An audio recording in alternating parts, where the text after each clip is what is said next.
Congressman, good to see you. Not only the new Democrat Morning. coalition, but also House Ways and Means Subcommittee on Trade and Foreign Affairs. I cannot imagine someone better to have this conversation with.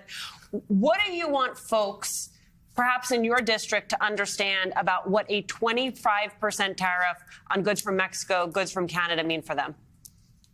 I don't take my word for it. Almost every economist is saying that a across-the-board tariffs is going to likely raise prices for American consumers. And as we're trying to bring down prices of goods, trying to lower inflation, tariffs are going to raise the costs and likely lead to inflation. So you have Associated Press reporting regarding Canada's tariffs plan, because this question I had with Congressman Tim Ryan in the last hour about, so what do these countries do? How do they come back? And AP is reporting Canada is already examining possible retaliatory tariffs on certain items from the United States should President-elect Donald Trump followed through on his threat to impose sweeping tariffs on Canadian products, a senior official said Wednesday. So this sets up this idea of a potential tariff war. And unfortunately, as you know, Congressman, the consumer is the one who's caught in the crossfire there. Right. What arguments can Democrats make in the face of this? Because you have this sense out there from a lot of folks that somehow this is going to be good for them. This is going to be okay. I mean, it's, we need to show that we're strong and resilient as we're paying $17 for a guacamole. Oh, we saw this last time in the last Trump administration when he put tariffs on China, and China retaliated with tariffs on the United States.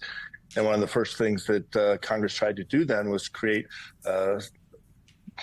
basically relief for American farmers who lost one of their primary markets. Trade goes both ways. We need to make sure it's a level playing field, that American companies and American farmers can compete on in a global market, that when we do compete, we have a better than even chance to win because we have the most productive workers. Our farmers are growing what the world wants. We should be able to compete and win, but when you get into a war of tariffs, it takes away the competitiveness of American workers, American companies, American agriculture, and starts getting into just a battle of rising prices that's going to affect consumers in a negative way. Congressman, President Biden was asked for his thoughts on these tariff threats. I want you to take a listen to what he said. I hope he rethinks it. I think it's a counterproductive thing to do. You know, look, one of the things you've heard me say before that we have an unusual situation in America. We're surrounded by the Pacific Ocean, the Atlantic Ocean, and two allies, Mexico and Canada. And the last thing we need to do is begin to screw up those relationships.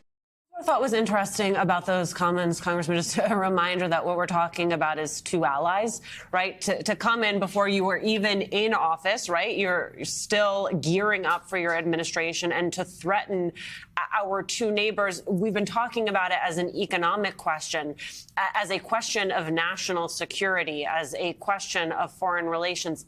It does not make sense there either.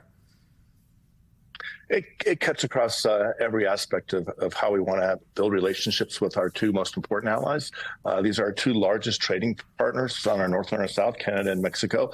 It's going to affect the price of cars, the price of trucks. It's going to affect the price of food, basic goods, the negotiated under President Trump, the USMCA, United States, Mexico, Canada trading agreement was a critical agreement that actually brought Democrats and Republicans together. It was good not just for the United States, but for all of North America, and it's something we need to build upon, not tear down. Unfortunately, we see an administration that seems more keen on tearing things down, not just in trade, but across the board, rather than building up and improving the lives of the American people. So Congressman, you are a member, I understand, of the Dad's Caucus. Is that what? I am. Yes. How that works. So there was NBC's reporting on Friday. Congressman Gomez, a Democrat from California, thinks his and his fellow Dad's Caucus members' focus is on point with voters, especially working class men. People are starting to recognize the value of the Dad's Caucus, of having men who are fathers, men who are raising kids right, to be involved in policy discussions. And this is one of those areas where, again, the Dad's Caucus can have a direct conversation with particularly young men who are trying to find their way in the workforce and trying to establish their value. Talk a little bit about why that's important and why confronting the threats of tariffs can disrupt that if it's not confronted now as opposed to later. Sure, happy to talk about Dad's Caucus. I'm actually out in Colorado visiting my mom. My two sons are with me. I'm one of the older members of the caucus. My sons are 31 and 30. They're starting their careers, working to build their lives, and I think that's what we're seeing across the board. We know it's hard for families to make ends meet in a economy with inflation. Tariffs causing inflation is going to make it that much harder. Many families in the United States are dual income families, where both the mother and the father are going to work or sharing responsibilities. You're seeing dads take on more responsibilities in the home and needing a voice in the policies that are going to affect their families. We need to make sure that we have healthy and safe communities, that our kids are getting the quality education they need, that the economy is growing and creating opportunities for people, not just to make an income to provide for their families, but to create the wealth that's going to secure their future.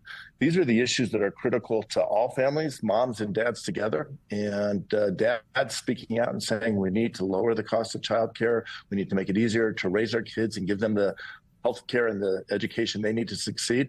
All are issues that when we speak about it from the heart, I think we have a better chance of making that message heard across the country and delivering policy that improves the lives of people throughout the country. I find it so interesting, the side-by-side, the conversation that Prime Minister Trudeau had with Donald Trump, or at least the way that he read it out to us in the public, and then the conversation that President Sheinbaum of Mexico had with the incoming president, and the fact that she then felt the need to correct the record on what actually happened on their call, and also to school him on what immigration policy currently looks like in the U.S. and in Mexico. And this current administration has effectively closed the U.S.-Mexico border.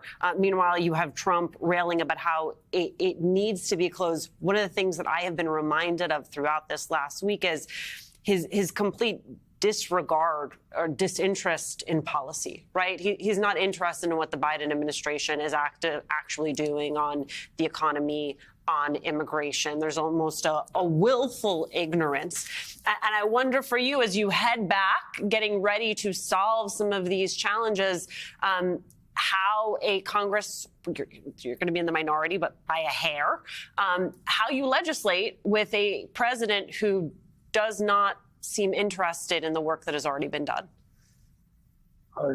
Great point. And I'm looking forward to working with my New Dem colleagues. I was proud to be selected to lead the New Dems. We're 109, probably 110 if Adam Gray wins his race in California, a majority of the Democratic caucus. But we're also the group of moderate Democrats. Moderate, by moderate, I mean people who are willing to work to get things done. It's more of a style than a position. And we're going to work with everyone on the Democratic side of the aisle, but we're also more than willing to work with our Republican colleagues who are willing to put the American people first, put politics aside and figure out how do we improve people's lives, how do we improve national security, how do we make sure that we're addressing the challenges every day working families are facing on a day-to-day basis. And the challenge with incoming President Trump, and you saw with these conversations, both with Trudeau and Sheinbaum, is what's said in the conversations and then what's reported back out isn't always the same. Mm-hmm. We don't know what the position is from moment to moment, day to day. And he can turn back. As I said before, the USMCA was a landmark achievement of the first Trump administration. And before he comes into a second administration, he's doing everything he can to undermine it. It makes it hard to plan for the future for whether it's businesses or families or international partners to say, what's tomorrow going to look like, or next week or next year, when the leader of our country is moving from position to position, depending on whoever spoke to him last.